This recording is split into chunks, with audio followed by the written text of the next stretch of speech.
Sveiki, mani sauc Raimons, man ir 14 gadi. Es mācīšos 8. klasē. Metināšana man ir kā hobijs, un ikdienā es palīdzu mammai darbā.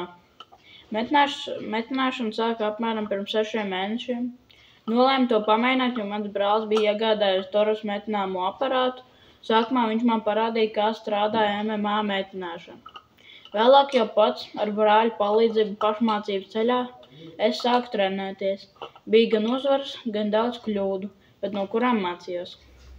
Toros iekārtu iegādājis mans brālis apmēram pirms gada.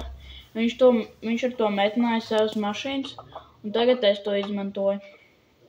Šeit ir abi mani darbi, ir veidot no metāla šaibām.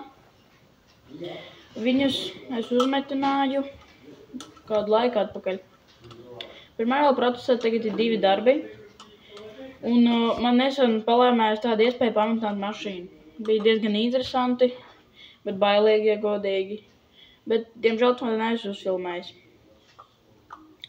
Man ļoti patīk Toros iekārta, jo viņai ļoti ērta vadība, stabila strāva,